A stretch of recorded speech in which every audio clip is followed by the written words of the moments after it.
Shalom and good day all.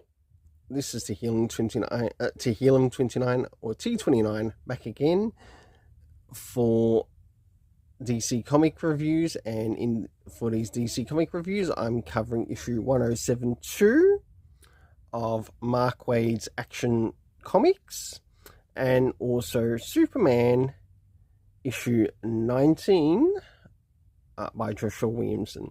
I'll now get things ready and organized for the first one that I'll be reviewing. So, I just want to point one thing out. I will not be covering the backstory in this, but I will be covering the main story in this. So first things first, does this cover in any way, shape or form connect to something that is happening inside with the main story? Sure enough it does, to which I give it a 7.5 out of 10. Now it's time to have a look at the internal art around the beginning, middle, and of course so the end of the story, and also what is happening story-wise with the characters. So as the story begins, we end up having Clark Kent, Superman, catching up with the character of Mon-El, and we get to find out some of the things that are happening. Of course, we do get as you notice, that we do seem to get the appearance of John Kent. Do take note that this John Kent is still the Bendis timeline John Kent. It's not John Samuel Kent from the Dan Jurgens timeline. So just to let you know that these are two completely different ones. We also get the appearance of, I think it's Natasha Irons, as well as Power Girl there. And we also get to see some of the things that are happening within the Phantom Zone. As we move a little bit forward into the story, we do catch up with the characters of Keenan Kong and, of course, Connor Kent. So it's really nice to see them catch up whilst they're doing some practicing of their own at the Fortress of Solitude. And as we continue throughout the story, we get Superman actually getting a bit of a history of sorts as to some of the things that have been happening within the Phantom Zone, including some of the people that choose to rule in the Phantom Zone. And last but not least, towards the end, for the internal art, I give it a 7.5 out of 10. Now it's time to move in relation to the area of the story. With this story, do we get any comic book references? Sure enough, we do, in reference to the last issue, so to issue 1071. Next is the area of time, no indication of time, but at least we know when these events are taking place and what they're connected to. Next is the location. Of course, we see the Phantom Zone. Of course, we have Ephoropolis. And of course, the Fortress of Solitude making an appearance in this.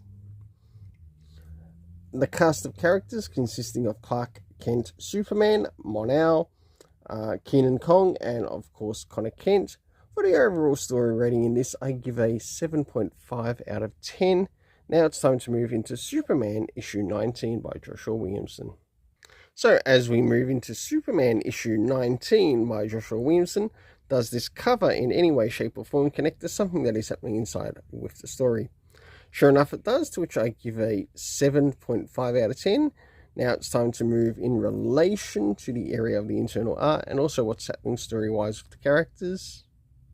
So as the story begins, we have the character of the Time Trapper, to which we will actually get a spoiler at the end as who the Time Trapper is, unless you've already seen other reviews on this and know who it is.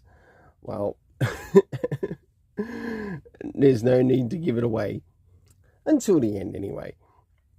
And of course we have Superman up against the Time Trapper, and it almost looks like he's in hell. As we move towards the middle of the story, we do catch up with Superman, and I think it's Supergirl, unless it's Lois Lane.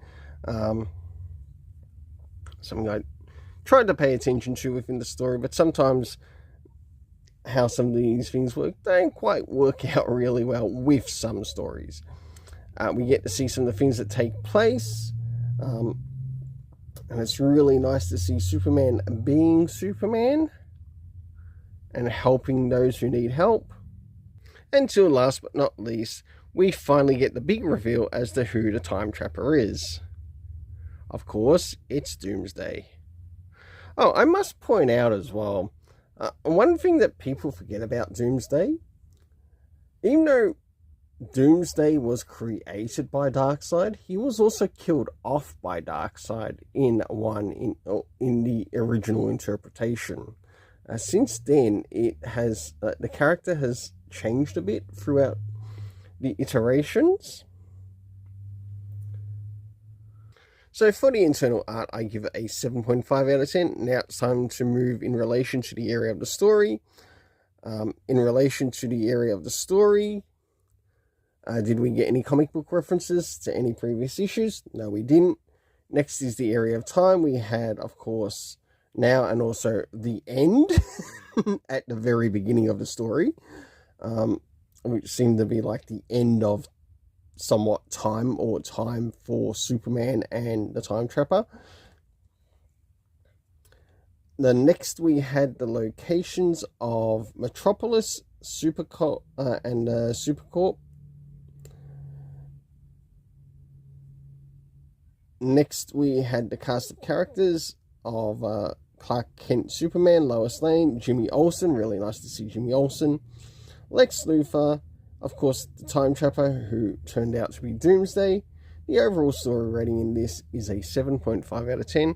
Until then, let's keep it colourful and have yourself an awesome day.